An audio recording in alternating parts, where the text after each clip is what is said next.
is to remember Krishna.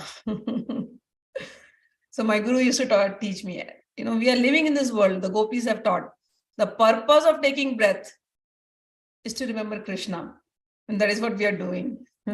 So we are all very, very fortunate beings whom Krishna has inspired to come to attend Gita lectures. And I'm so happy when people question, people have so many doubts. And I also know that because they have not learned the Gita, that's why they are having the questions. So I try my best. So, yeah. All right, let's do. Om ajïäna-timirändhasya jïänäïjana-çaläkayä cakñur yena tasmai Shri Guruve namaha.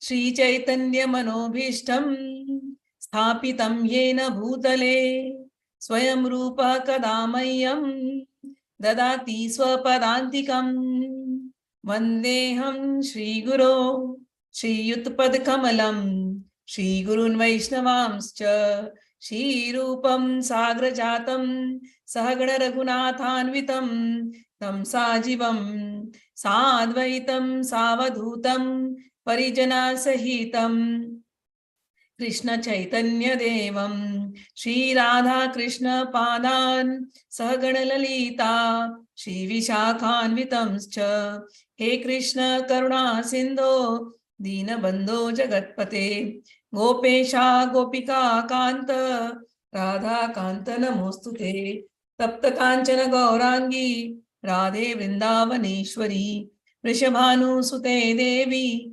Pranamami Haripriye Vancha Kalpatrubhyascha Kripa Sindubhya Evacha Patitanam Pavanebhyo Vaishnavebhyo Namo Namaha Shri Krishna Chaitanya Prabhu Nityananda Shri Advaita Gadadhara Shiva Sadi Gaur Bhaktavinda Hare Krishna Krishna Krishna Hare Hare Hare Rama Rama Rama Hare Hare Namo Mahavadanyaya Krishna Prema Pradayate Krishnaya Krishna Chaitanya Namne Gaura Tvishe Namaha.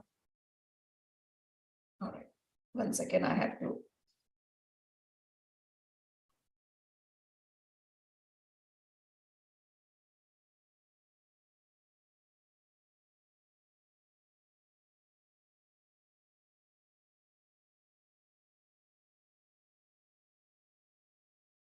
All right. So we are on chapter 2. The science of soul, or the essence of Gita, or the contents of the Gita summarized, or Sankhya Yoga. All of these are various names. Sankhya, I have told you, the definition is analytical study of spiritual science is Sankhya Yoga.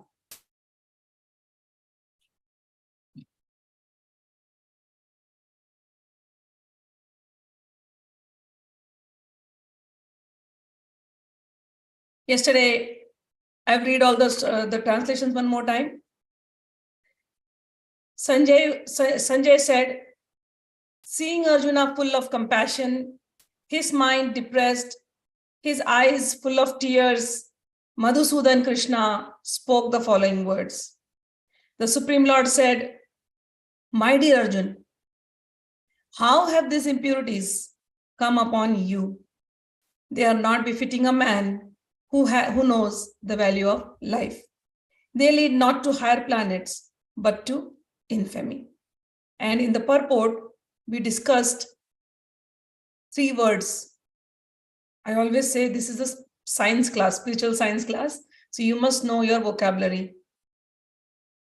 So the 3 vocabulary words will be Parmatma, the Brahma, Parmatma, and Bhagwan.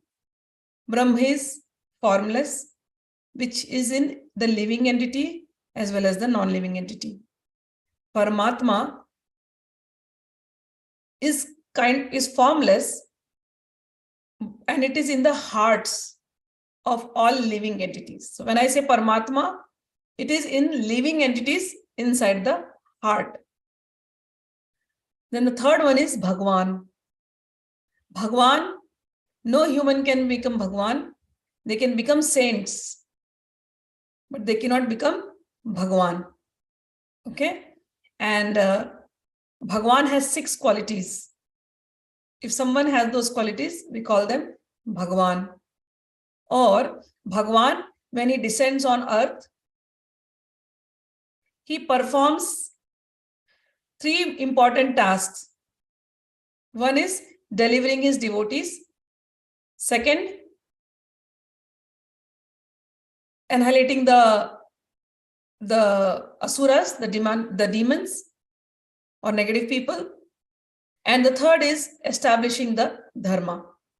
So if he does all these 3, that is called as complete incarnation or full incarnation. So Krishna, when he came, he did all this. Rama, when he came, he did all this. But in certain incarnations, Bhagwan only comes and does some few pastimes, like just giving the knowledge and goes away. Or in certain incarnation, he'll come, he'll kill a demon, he'll go away. So these 2 different incarnations, one is called the Leela incarnation. Another is called as the Ansh incarnation, partial incarnation. These are partial incarnations, okay? There are a lot of words given in English, plenary incarnations and all these things, but I'm trying to stick to the original Sanskrit word. It makes it very easier. Plenary, marginal, all these words are not able to explain the whole thing. So as I told you, just divide it like that in your mind. When it comes to Leela, he's not killing anybody. He's doing some pastimes with his devotees. He's giving some knowledge and he's leaving. Kapil Upakhyan, Kapil Bhagwan for Leela incarnation. Vyasdev, Leela. But in certain incarnations, he's coming and doing some killing. Vamana, not Vamana avatar, Matsya avatar and all those things. Turtle, Kurma avatar, he's killing. Narsingha avatar, he's killing somebody. The asuras. So that is with his Ansha avatar. We take it like this. Okay. And yesterday we discussed upon the shloka from Brahma Samhita. I'll just take it one more time. Ishwaraha Parama Krishna. Brahmaji says, who is Ishwar? Param means supreme. Ishwar means controller. Who is the supreme controller of all living entities? He says Krishna. He is Satchidanand Vigraha. What is his form? His form is Sat Chit Anand. Sat Chit Anand means eternal consciousness, eternal bliss. That is Krishna's form. Anadir Adir Govinda. He existed from the beginning and he is always existing eternally, and his name is Govinda. Govinda means who gives pleasure to all the senses. Sarva Karana Karanam. He is the cause of everything. Whatever you see in this world, Krishna is the cause of everything. And then yesterday I explained about all the avatars, Kala avatars, how many Kalas we can go. The same thing, Shloka has been given here. In the Bhagavatam, this comes in the purport of the second Shloka. In the Bhagavatam also, there is a list of many incarnations of the Supreme Personality of Godhead, but Krishna is described as the original personality of Godhead, from whom many, many incarnations and personalities of Godhead expand. Ete chamchakala pumsa Krishnastu Bhagavan Swayam Indrari Vyakulam Lokam Mridayanti Yuge Yuge.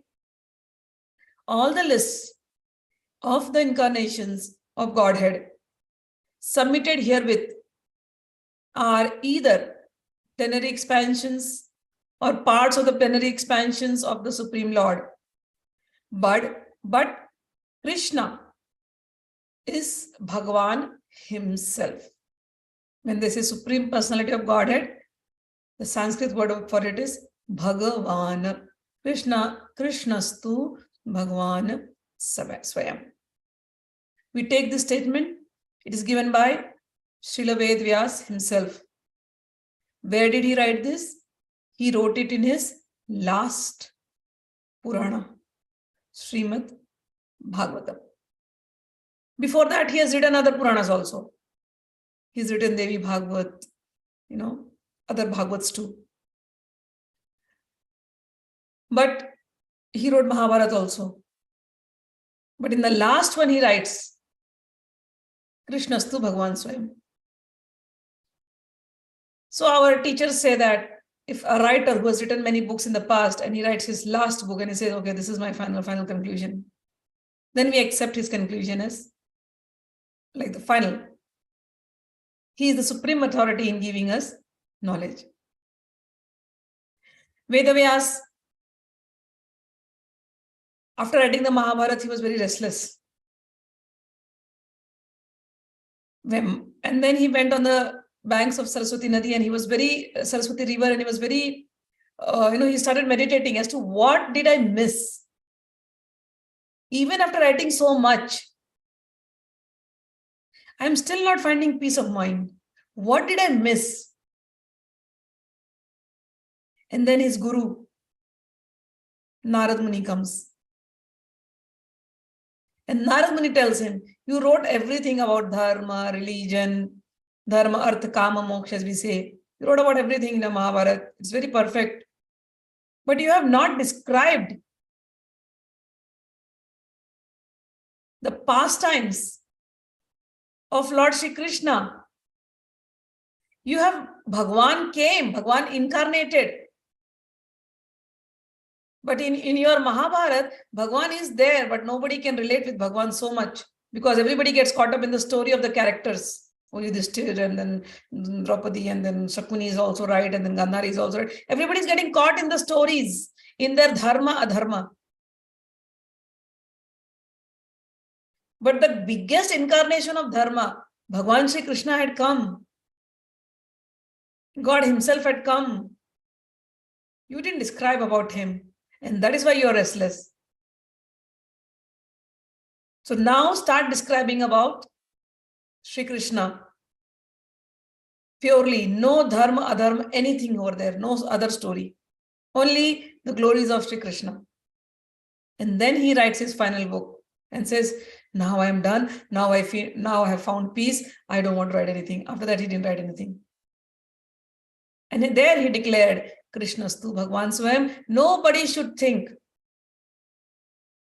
that the Supreme Person came on earth. He was an ordinary person. No one should think that. He was Bhagwan himself. He is the same Bhagwan who had come in previous incarnations, who had done many leelas, or he did other things in previous incarnations.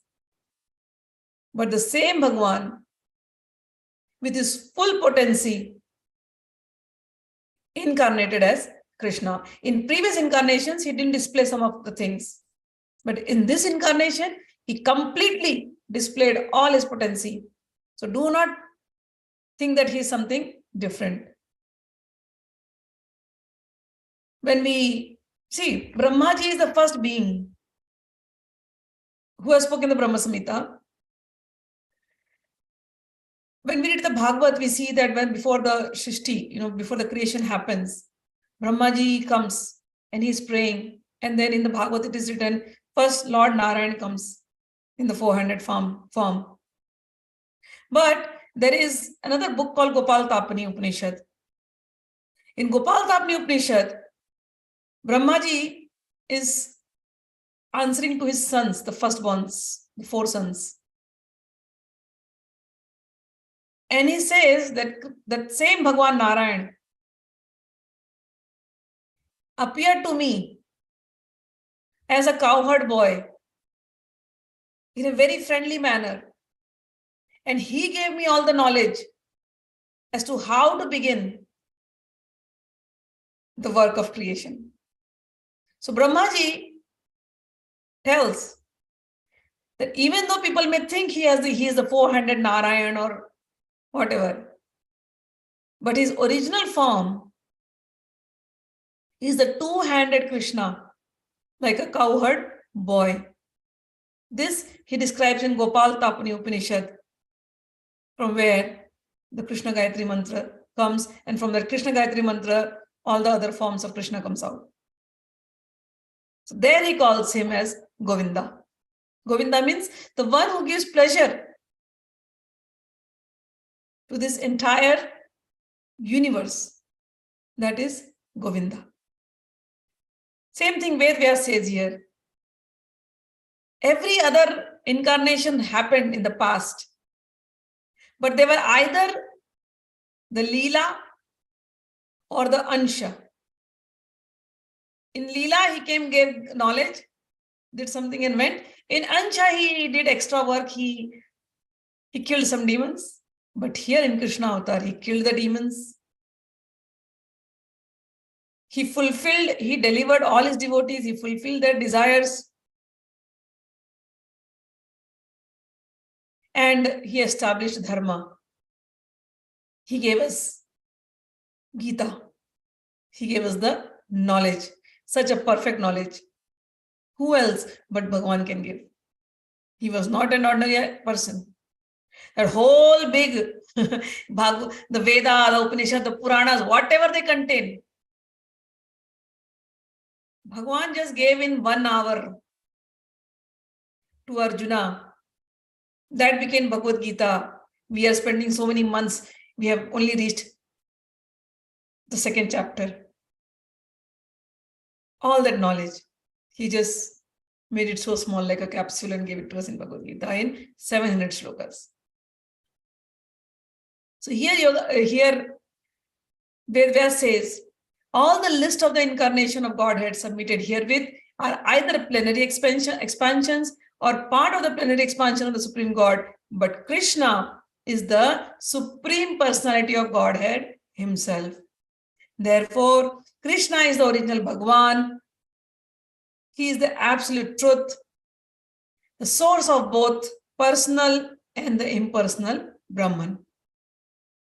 In the presence of the Supreme Personality of Godhead, Arjuna's lamentation for his kinsmen is certainly unbecoming. And therefore, Krishna expressed his surprise with the word Kutaha. From where? Such impurities are never expected from a person belonging to the civilized class of men known as Aryans. The word Aryan is applicable to the person who knows the value of life and have a civilization based on spiritual realization. Persons who are led by the material conception of life do not know that the aim of life, do not know that the aim of life is realization of the absolute truth, Vishnu or Bhagwan, and they are captivated by the external features of material world, and therefore they do not know what liberation is. Persons who have no knowledge of liberation from material world are called non-Aryans. Although Arjuna was a Kshatriya, he was deviating from his prescribed duties by declining to fight. This act of cowardice does not help one in the spiritual life, nor does it give one the opportunity to become famous in this world. Lord Krishna did not approve of the so-called compassion of Arjuna for his kinsmen. 3rd shloka. Klaibyam smasmakama partha naitattvai upapadyate shudram hridayam daurbalyam tyaktvotishthat parantapa. O son of Pritha, do not yield to this degrading impotence. It does not become you. Give up such petty weakness of heart and rise, O chastiser of the enemy. So Krishna is trying to remind him, Arjun. He does not use the word Arjun. He says, Parth. Parth means You think of your background. You come from the family of royal people, royal noble people. You come from the family of Pritha. Your mother is Pritha. You should know who you are. Don't become weak. Get up. And then he says, you are the chastiser of enemy. You are Param Tapa. So these are the name for Arjuna. That you are Param Tapa. I know what you are. You are full, your potential I am aware of.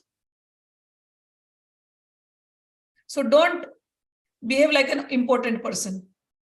This is not you. Dharma you're talking about. But remember what is the dharma of a kshatriya, of a military person, of a kingly person. To protect.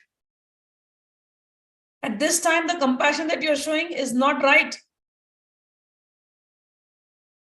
Think of who you are. Do not forget that. Arjuna vacha katham bhishmam sankhye dron katham bhishmam aham sankhye dronam cha madhusudana ishubhi pratiyotsyami pujahar varisudana. Shlok number 4.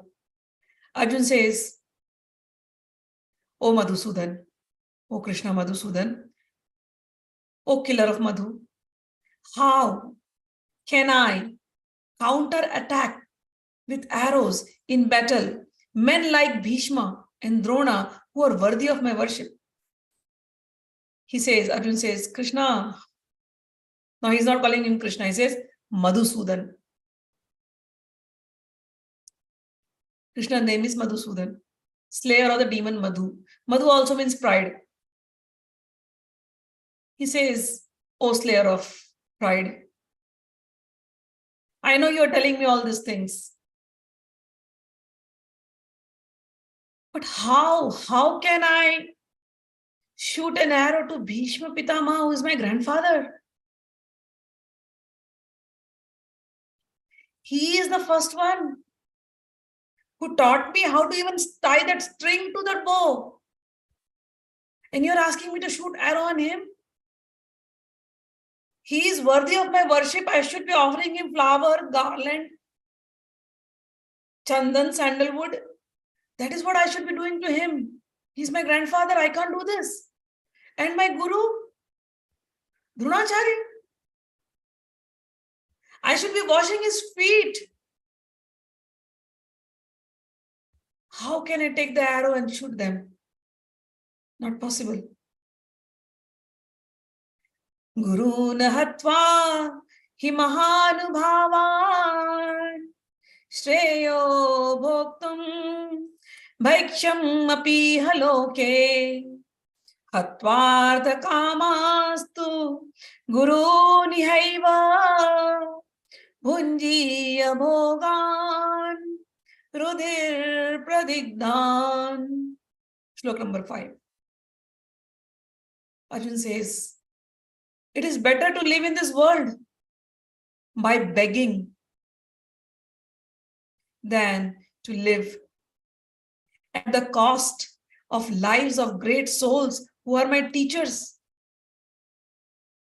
Even though desiring worldly gain, they are superiors. Look at Arjuna's clean heart, his wisdom. Even though we can say he is covered up by emotions, when we are reading the story, when we are looking like a, neutral sides, we saw what was Duryodhana's tone. And look at Arjuna's tone. He says, I'm okay to live begging in this world. But killing my superiors? I don't think so. This is good. I cannot take lives of these great souls. These are my teachers. If they are killed, everything that I will enjoy will be tainted with blood. How How is his heart so soft? Even though he's a warrior, he's very courageous, he's very brave. We all know, I've discussed about his shooting capabilities. We have discussed he had conquered his sleep. Krishna says, you are Parantapa. You're so brave. He says, maybe, but these are my great teachers. I am okay to live begging, but I don't think so. Killing them is a great idea right now. If I enjoy, even if I get the whole world, here earlier told, I don't want the three worlds also. Everything, oh Krishna, I will feel is tainted with blood. Na chaitad vidmaha kataranno garyo yadva jayema yadivano jayeyu yane vahatva na jijivisamas te avastitaha pramukhe dharta rashtra. He says, nor do we know which is better, conquering them or being conquered by them. If we killed the sons of Dhritarashtra, we should not care to live, yet they are now standing before us on the battlefield. He says, I know, but what do I say to you? Can't you see these are my cousins? I have played with them. They are sons of Dhritarashtra, my uncle. No matter what, it happens in a family. People fight, people argue. People may have difference of opinion. But taking each other's lives, I don't think so. This is a good idea, Krishna. Maybe they are standing on the other side. Maybe they are all covered up by their desire to gain this kingdom. It's okay for them to do that. Why should I kill them? If they want to take it, let them take it. It's okay, I will die. But I don't want to do this. I have played with them. And it happens in families. They are my cousins still. They are the sons of my uncle. I don't think so. This is a good idea.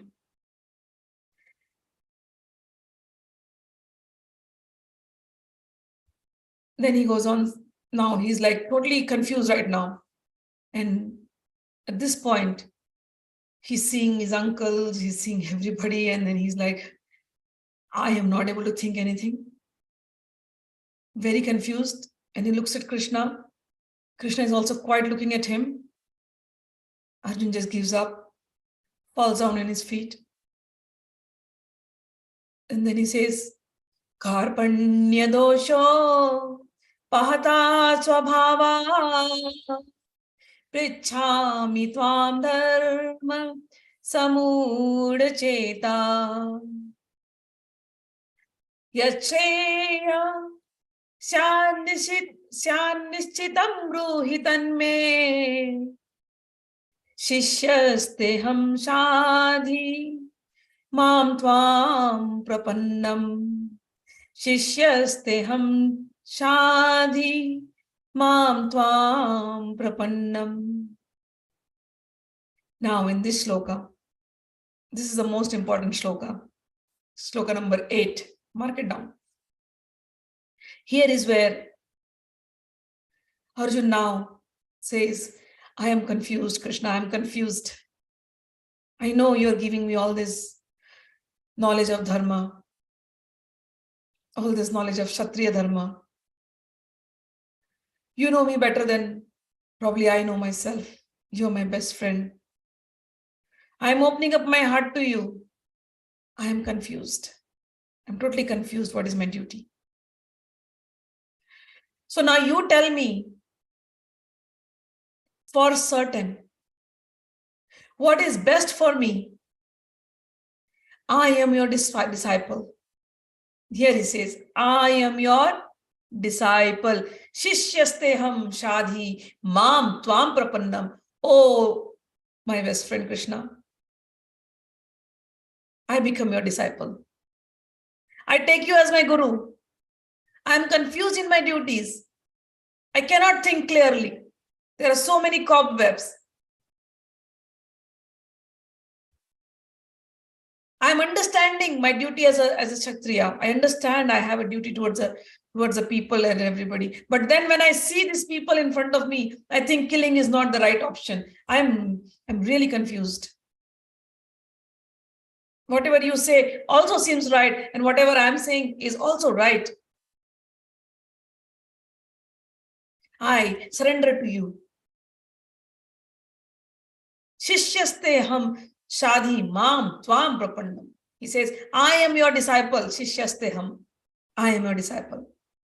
I am surrendering unto you.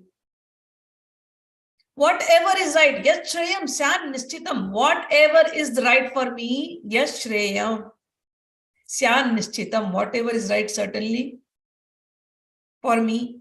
Please enlighten me. Please tell me.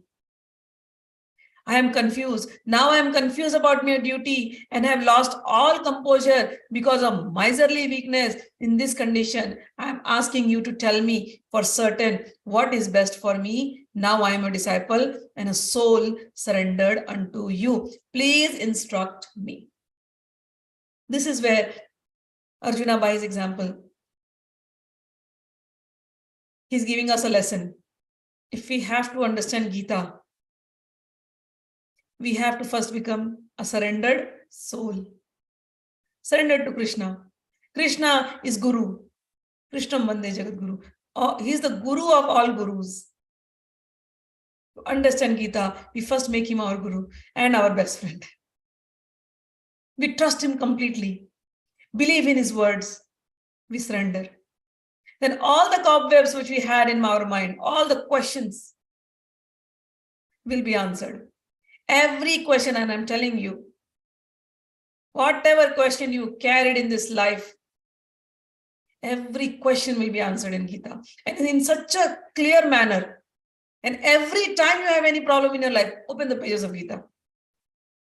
They'll become your guide. You will see God is speaking to you. Every shloka he'll be speaking. In such a friendly manner he'll speak. Anytime, I'm telling you, any question you ask him, and the answer is there in the Gita. But the attitude has to be that of surrender. I will read the purport of this and then we'll go ahead. Purport: by nature, man's own way, the complete system of material activities is a source of perplexity for everyone. In every step, there is a perplexity.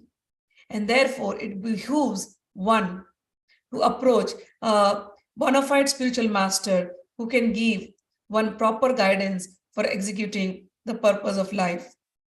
All Vedic literatures advise us to approach a bona fide spiritual master to get free from the perplexities of life, which happen without our desire. Situations happen in our life. We never desire for them. Everything is going perfect. And then we fall into some situations. We don't know. We didn't want it. It happened. You trust people and then they betray you. What do? We fell into that. Now, how to behave with a betrayer without going wrong? So this kind of situations, many situations, that is what is happening with him. Everybody is standing in front of him, whom he trusted so much. What do? They are like a forest fire that somehow blazes without being said by anyone. Similarly, the world situation is such that perplexities of life automatically appear without our wanting such confusion. No one wants fire, and yet it takes place, and we become perplexed. The Vedic wisdom, therefore, advises that in order to solve the perplexities of life and to understand the science of the solution, one must approach a spiritual master who is in the disciplic succession. A person with a bona fide spiritual master is supposed to know everything. One should not, therefore, remain in material perplexities, but should approach a spiritual master. This is the purport of this verse. Who is the man in material perplexities? It is he who does not understand the problems of life. In the Brihadaranyaka Upanishad, the perplexed man is described as follows. Yova etadaksharam gargi aviditvasmal lokat praiti sakripanaha. He is a miserly man who does not solve the problems of life as a human and who thus quits this world like cats and dogs without understanding the science of self-realization. Got it? I'll repeat it. Who is the most perplexed man? Who does not understand why he had come here. Who does not solve the problem of, who does not understand the science of self-realization. Who dies like an animal. Why are we in this problem? Whatever problem, it just came like fire, wildfire, it just happened in our life. One must question, why?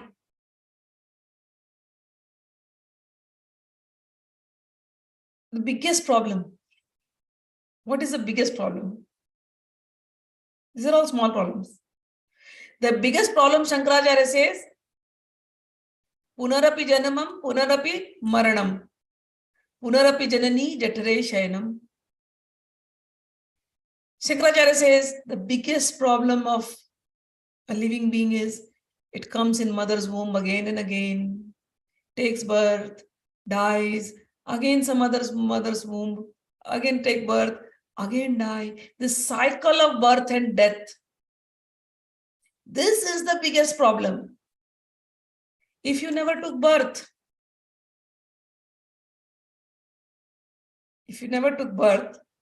you would not have fallen into this problem. Will death solve it? No. Unless you know how to become liberated from this problem. You came to this world ignorantly. You didn't know. Some set of mother, father were given to you. Some friends were given to you. Certain things were just appeared in your life as it is. Problems created every day through different stuff. And then you question, why me? Why? From where? How do I come out of it? By death, will it get solved? No, I may have to come back again. This is just a human birth. When Shankaracharya says, Punarapi janani jatare shayanam, it means I can be in animal life also. Dying like cats and dogs. Biggest problem is taking birth and then dying and then coming back, dying, coming back, dying. In between, whatever the problems are, there are such small problems. If somebody can solve this, then you are liberated. You are out of the problem forever. You came as a conditioned soul, but you leave this planet as a liberated soul. Bhagwan in Gita says, one who is liberated, he comes to my abode. We have read that in the introduction part, but it will come back again in chapter 8. One who lives liberated, thinking of me, he does not have to come back to this world full of, he does not have to come back in this temporary world full of miseries.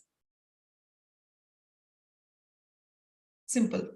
He's given a solution in the Gita. But since nobody read Gita, they didn't know the solution. They were caught up in the same web again and again, and they keep solving that problem. Nobody questions from where the fire has come. They just keep dousing the fire and the fire again comes. Dousing the fire again comes. But from where the fire came? Go to the root. Solve that. Done. If somebody can solve the problem of repeated birth, cycles of birth and death, he's saved. So here, this human form of life is a most valuable asset for the living entity who can utilize it for solving the problems of life. Therefore, one who does not utilize this opportunity properly is a miser.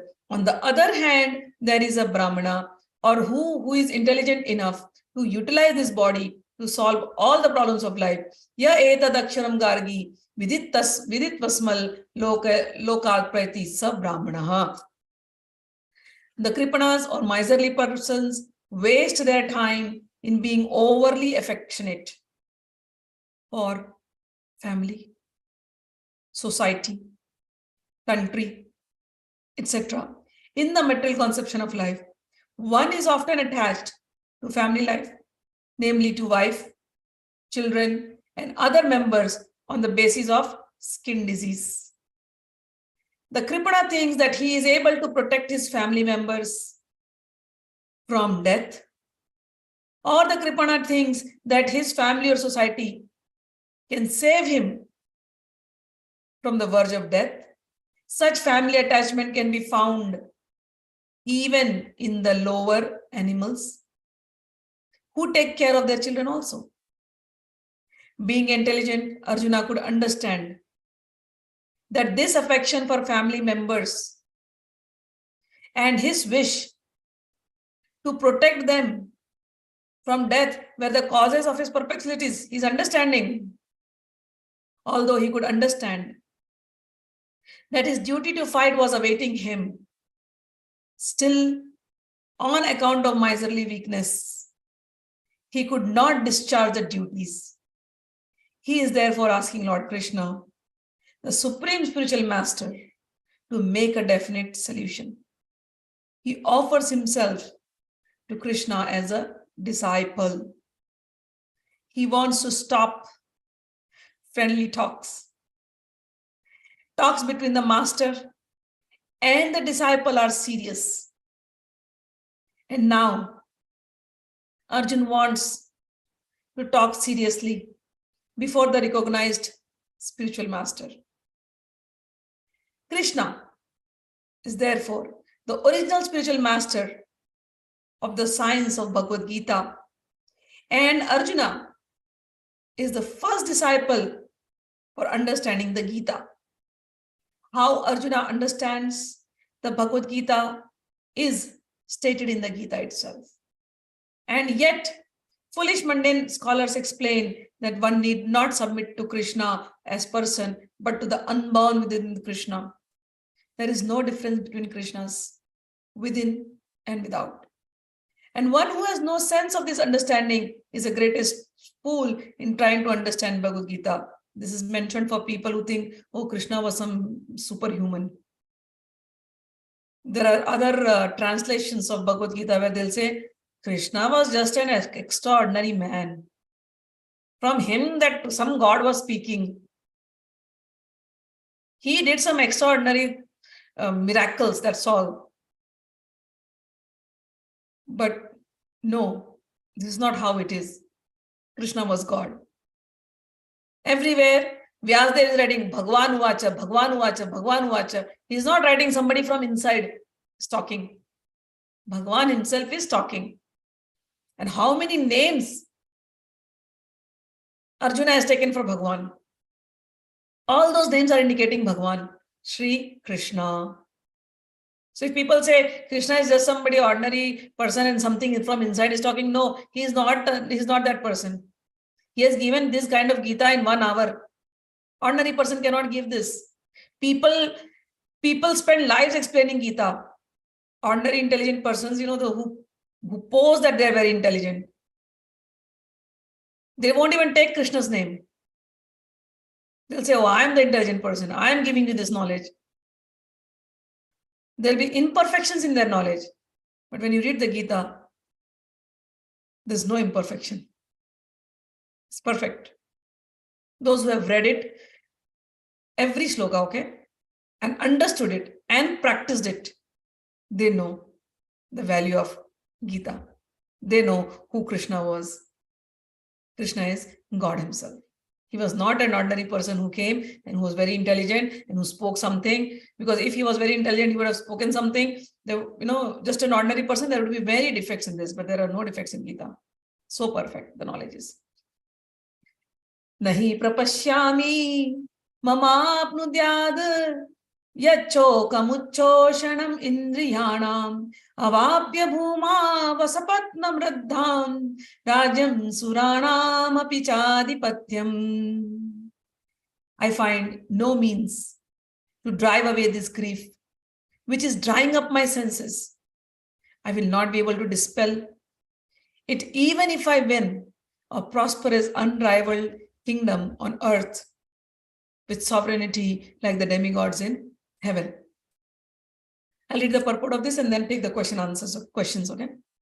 Purport: although Arjuna was putting forward so many arguments based on knowledge of the principles of religion and moral codes, it appears that he was unable to solve his real problem without the help of the spiritual master, Lord Shri Krishna. He could understand that his so-called knowledge was useless in driving all his problems, which were drying up his whole existence, and it was impossible for him to solve such perplexities without the help of spiritual master like Lord Krishna. Academic knowledge, scholarship, high position, etc. are all useless in solving the problems of life. Help can be given only by a spiritual master like Krishna. Therefore, the conclusion is that a spiritual master who is 100% Krishna conscious is the bona fide spiritual master, for he can solve the problem of life. Lord Chaitanya said that one who is master in the science of Krishna consciousness, regardless of his social position, is the spiritual master. Kiba vipra kiba nyasi shudra ke ninaya yei Krishna veta sei guru haya. It does not matter whether a person is a vipra, a learned scholar, or is born in a lower family, or is in the renounced order of life. If he knows the science of Krishna, then he is a perfect and bona fide spiritual master. So without being a master in the science of Krishna's, no one can be a bona fide spiritual master. In the Vedic literature, it is said, Shatkarmo nipano vipro mantra tantra visharadaha Vaishnavo guru Vaishnava swapacho guruhu. A scholarly Brahman, expert in all subjects of Vedic knowledge, is unfit to become a spiritual master without being a Vaishnava or expert in the science of Krishna consciousness. But a person born in a family of a lower caste can become a spiritual master if he is a Vaishnava. This is from Padma Purana. The problems of material existence, birth, old age, disease, and death cannot be counteracted by accumulation of wealth and economic development. In many parts of the world, there are states which are replete with all facilities of life, which are full of wealth and economically developed, yet the problems of material existence are still present. They are seeking peace in different ways, but they can achieve real happiness only if they consult Krishna or Bhagavad Gita and the Srimad Bhagavatam, which constitute the science of Krishna through the bona fide representative of Krishna, the man in Krishna consciousness. If economic development and material comforts could drive away one's lamentation for family, social, national, international inabilities, then Arjuna would not have said that even an unrivaled kingdom on earth or supremacy like that of demigods in the heavenly planets would be unable to drive away his lamentation. He sought, therefore, refuge in Krishna consciousness, and that is the right path for peace and harmony. Economic development or supremacy over the world can be finished at any moment by the cataclysms of material nature. Even elevation into a higher planetary situation, as men are now seeking on the moon planet, can also be finished. The Bhagavad Gita confirms this. Shine punye mrityulokam vishanti. When the results of pious activities are finished, one falls down from the peak of happiness to the lowest status of life. Many politicians of the world have fallen down in that way. Such downfalls only constitute more causes of lamentation. Therefore, if one wants to curb lamentation for good, then we have to take the shelter of Krishna, as Arjuna is seeking to do. So Arjuna asked Krishna to solve his problem, definitely, and that is the way of Krishna consciousness. Now here, 2 shlokas have been given that we should focus on. Kiba vipra kiba nyasi shudra kene naya yehi Krishna tattva vetta sehi guru haya. A guru, a spiritual master, should know the Krishna tattva. And what is the Krishna tattva? Where is it? It is in the Bhagavad Gita. A spiritual master should give you that knowledge to liberate yourself. A master does not become a master because he is born in a high caste. He may be Brahmana by birth, but if his actions are not Brahmanical, not good. If somebody is Brahmana by birth, his actions are also Brahmana, he knows the Gita, he gives it to his disciples, they are liberated, then that guru is a perfect guru. So that is what they are saying.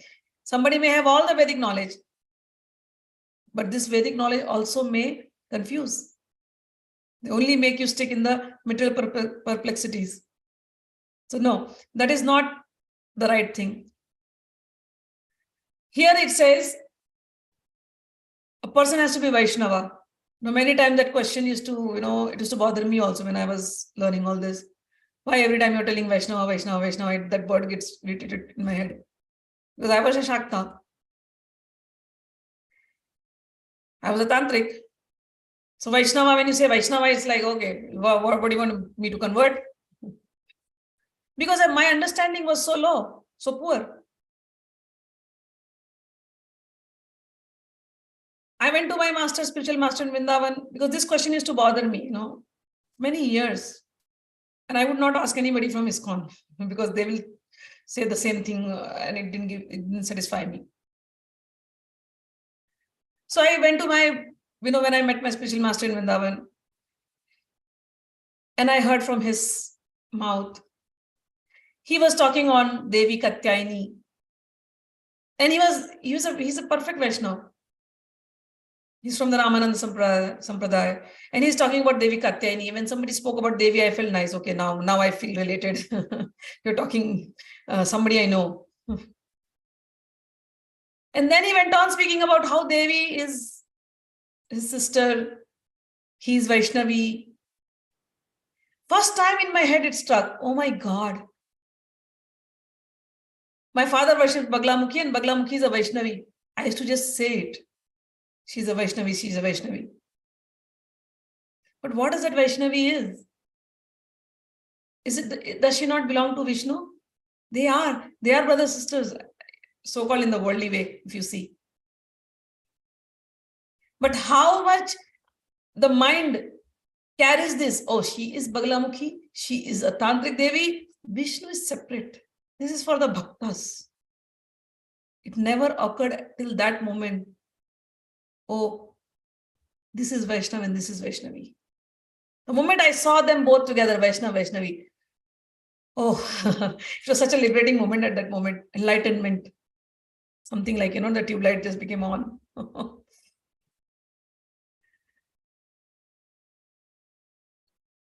My guru then went on saying, who is not a Vaishnava in this world? Because we always thought, because I was always thinking, in my head, Vaishnava means they have to have this tilaka, they have to have kanti. We have these preconceived notions of Vaishnavism. And my guru is speaking. Who is not a Vaishnava in this world? And the definition he gave to me was very nice. He said, It was not to me, he was just speaking, okay? There were a lot of other people sitting too. He said, anything that has come from Vishnu is Vaishnav. Now name one thing that has not come from Vishnu.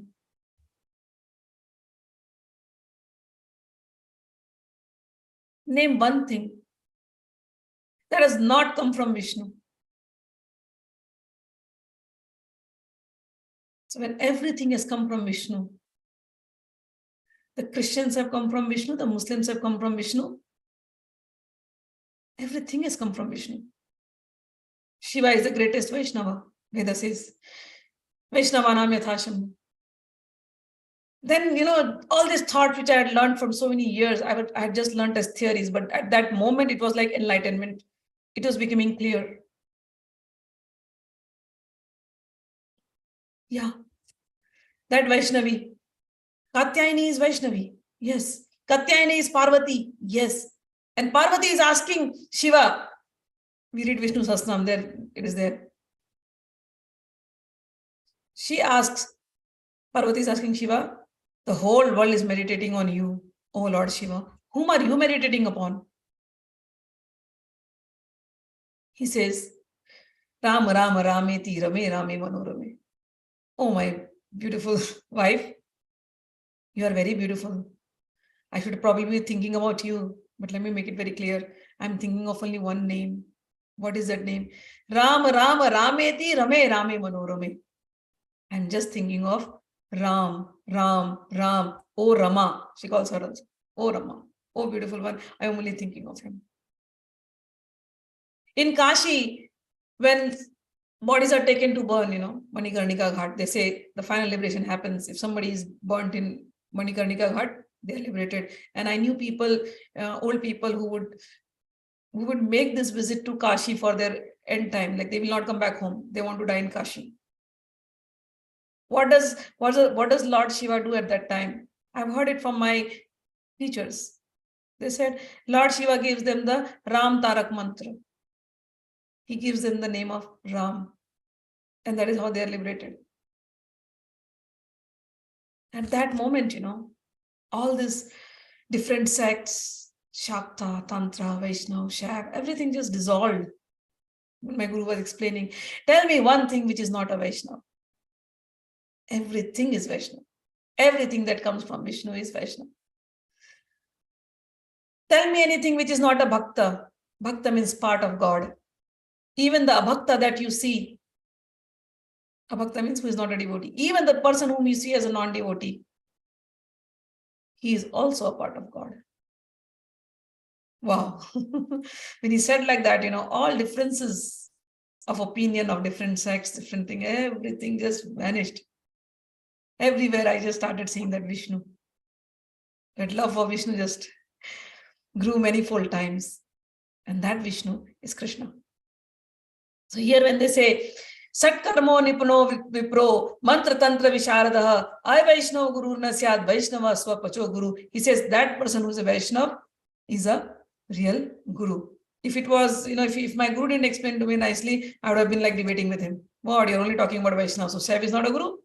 Devi Bhakta is not a guru? I would be debating like that. But at that moment, when I realized that no, they're all connected with each other. We sitting here are fighting unnecessary because with our little understanding.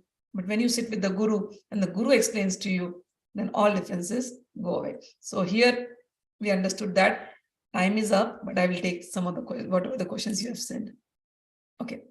Ma, we all know that forgiveness is such a noble virtue, and every saint preach that. Why Krishna not advise?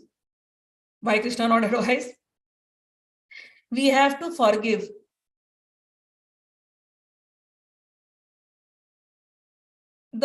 We cannot forgive the actions that they did. We forgive the person, but we have to punish for the action that they do. You getting my point?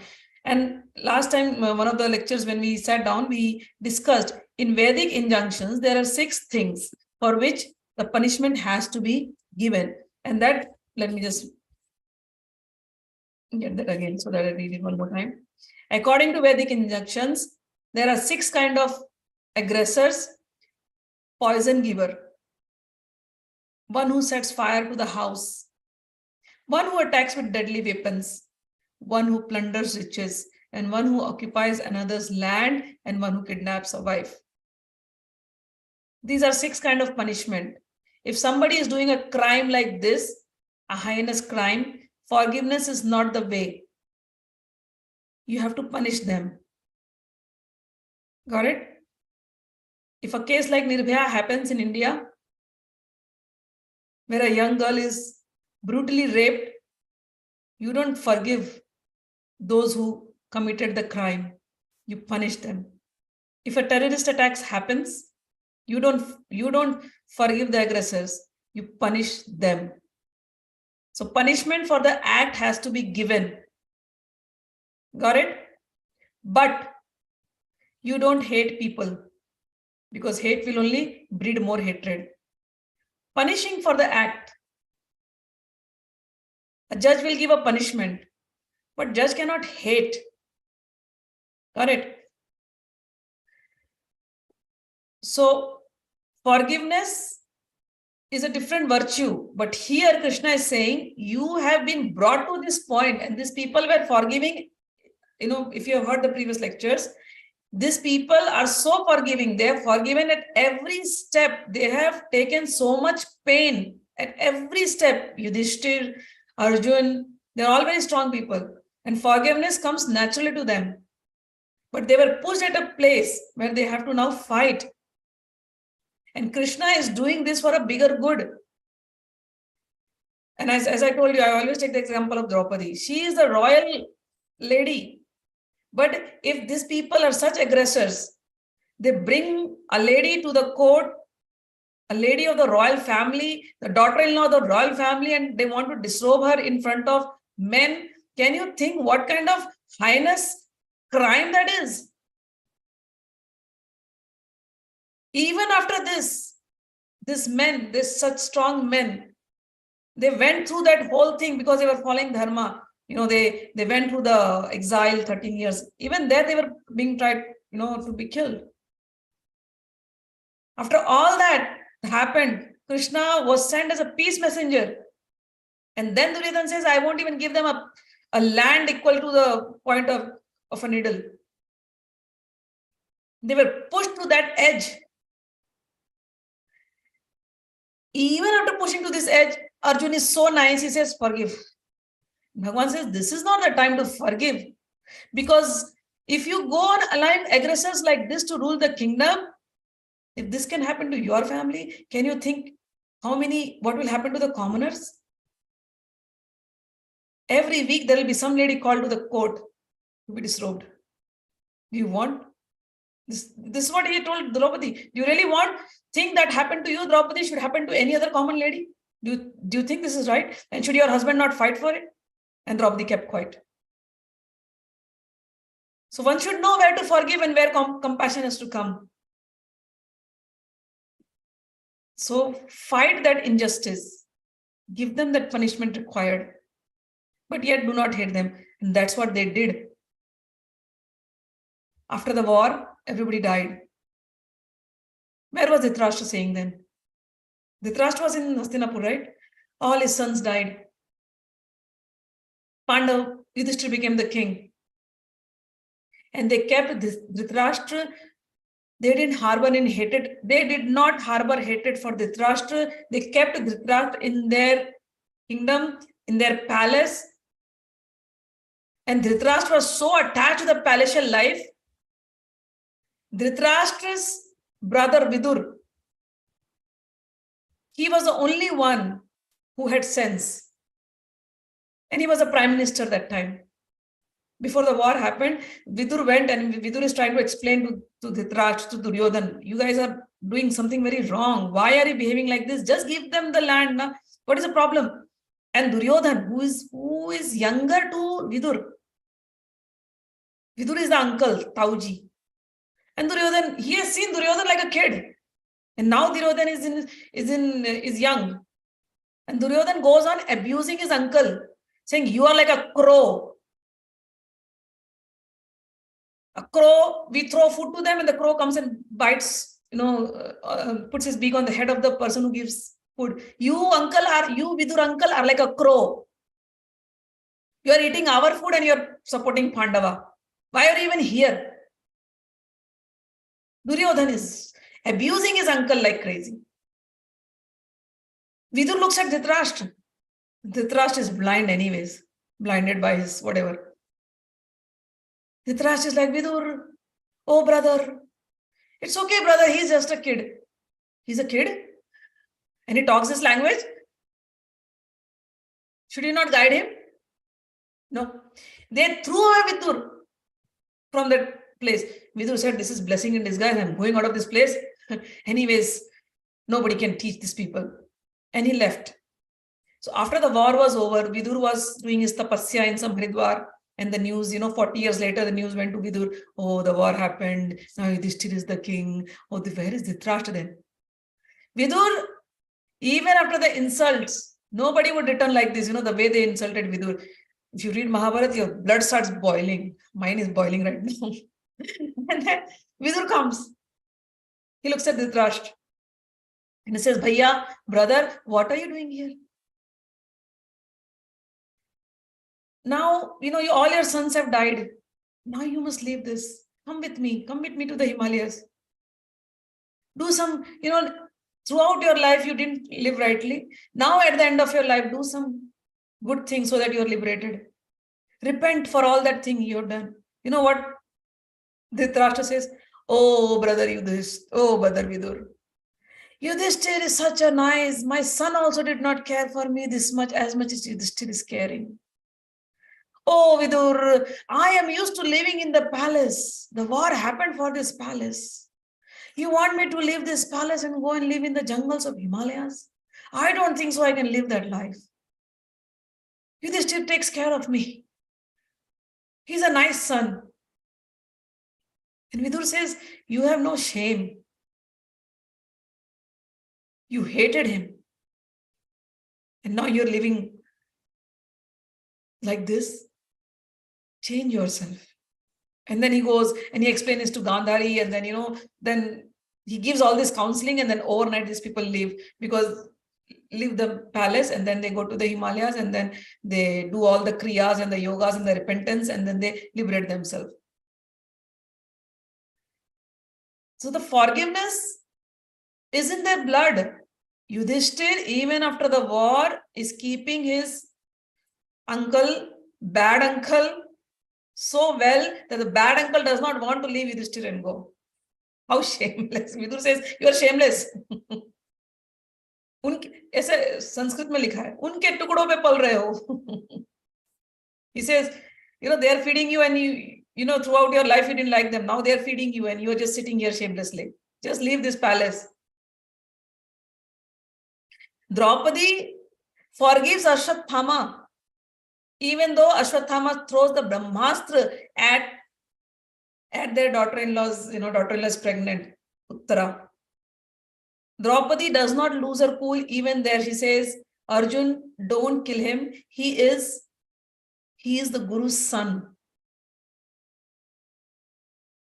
Think of your Guru.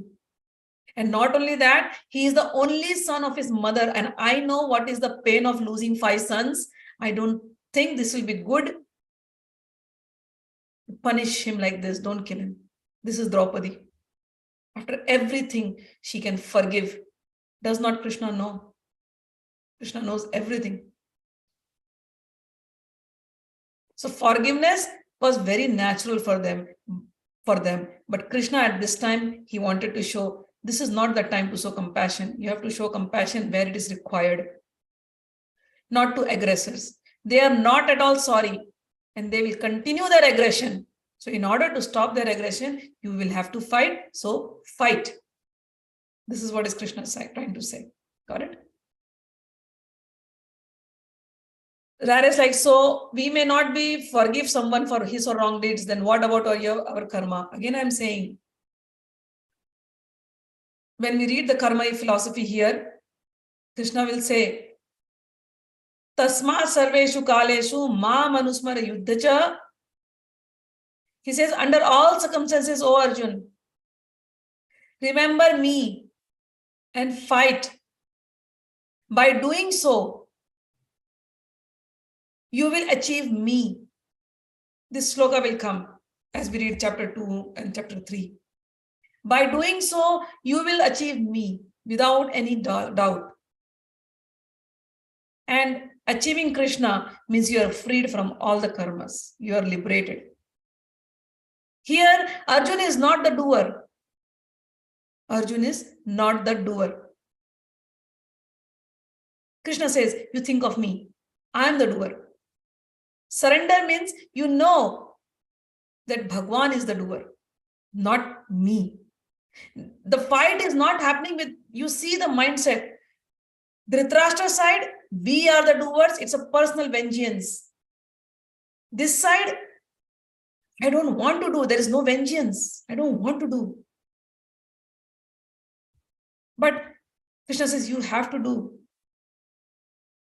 When Arjuna is not believing, Krishna shows the bigger picture. He shows his universal form. And then Arjuna trusts and then does it. When one is working with that sincerity, then Bhagwan gives them a perfect guidance.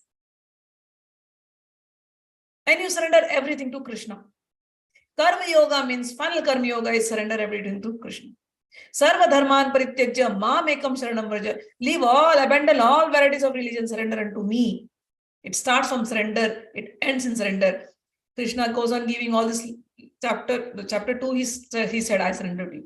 In the end, he says, Arjuna says, Karishye tava vachanam. I will do as you tell me. And Krishna says, you are just my instrument. Devotee of the Lord will possess all good qualities. All good qualities. Sometimes he will become weak because of the good qualities. But then Krishna comes and guides and makes him strong. Hanuman. I have told so many times, Hanuman is known as Jnanina Agraganyam. Nobody is more knowledgeable than Hanuman. I've told so many times. And he says, Karta Karyata Chasa, I am not the doer. The doer is Lord Rama. He could have, in a second, killed Ravana, but the pride is not in him. A true nature of a devotee is that he is humble.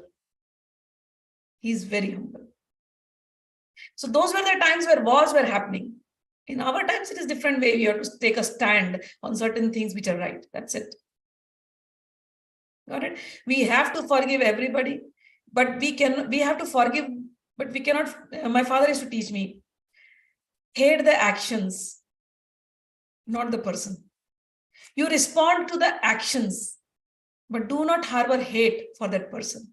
And under certain situations, those things are happening. So you will have to respond to that thing. You'll have to react. But you don't harbor hate. You still forgive. And you used to say, forgive and forget, forgiving love and forgetting love. I may fight with somebody, but if I go on harboring hate in my heart, the person burning will be me alone. That person does not know. Even after killing somebody, if you hate somebody, if you have harbored hate in your heart for a long time, even after killing that person, that hate will stay in your heart and it will not allow you to be in peace. So you give them whatever response you have to give. You take your stands, you fight, you protect yourself first. Self-defense is first. Everything you can do.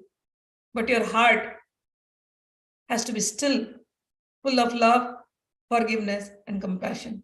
These actions are only from the external side. Got it? In the world, Ramakrishna Paramahansa used to say, in the world when you live like the teller of the bank. He counts millions of dollars every day, but he knows these millions of dollars don't belong to me. He's just doing the action for the sake of action, is not attached to anything. Similarly, if you're pulled in a situation where you have to fight, you have to fight. But hatred, you should not breed in your heart. Your heart should be always clear. Immediately remember God and forgive them. Immediately remember God and forgive them. After every fight come, remember God and forgive them. Really.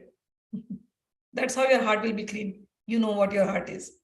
He taught that to Lakshman I've given that example of Lakshmana also. Ravana was killed. Ravana was lying there. He's going to die. And Ram says to Lakshman, Lakshman, go. This story my father told me. He says,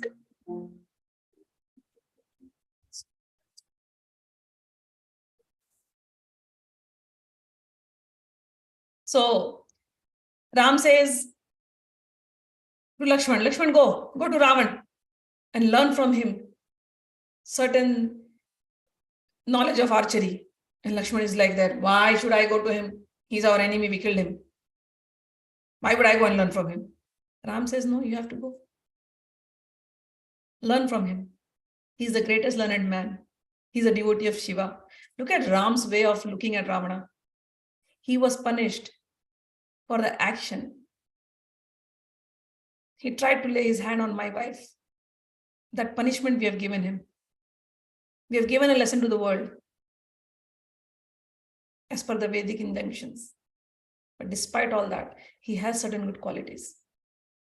And the ego that you are having right now, I want to address that. Go to him. Learn from him. Ravan and Ram, they knew they are fighting with each other. But the respect, mutual respect was there. So this is, when you read the stories, this is how it is.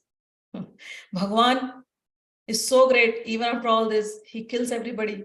But after that also he says, I'm going to give them liberation. And he gives that. So many stories, it's all full of forgiveness, even in the fight. All right, so you got it. Then whatever karma, we surrender it to God. We forgive, we forget, we get good things. After salvation, where the soul stays. After salvation, the soul has a choice.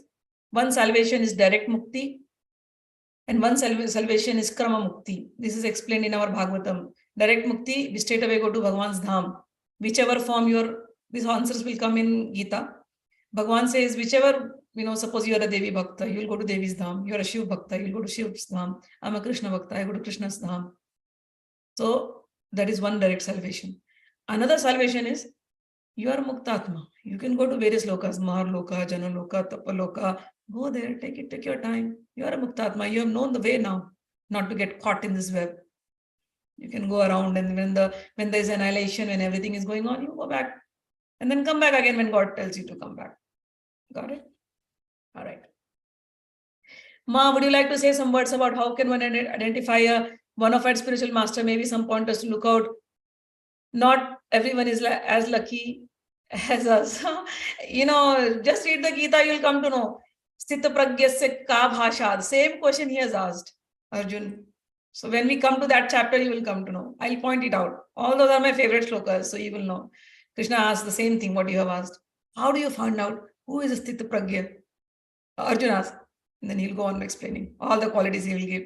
So when you see such qualities, you will come to know. They keep saying one who has Krishna consciousness or knows the science of Krishna. But what does that look like? Some simple things to look in a master. I told you, you will come to know when we read the answers from Krishna himself. Hating and blaming others is easy, but when you are yourself have mistake, then how to live with that guilt, how to make peace with it. Sincerely ask forgiveness from Krishna. Sincerely. And from your heart, sincerely send them love.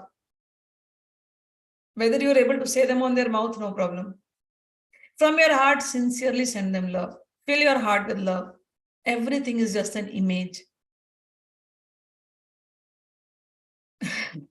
Maybe sometime in the future, I'll tell you. The experiences, whom are you hating and whom are you loving? Everything is just an image. Some people whom you will love and you'll think, oh, they are everything to you. Suddenly, one day, they'll become your biggest enemy. And some people who are your enemies, you'll realize that they have become your best friends. So, situations like this are going to happen. This is the play. In that case, I only learned from my gurus.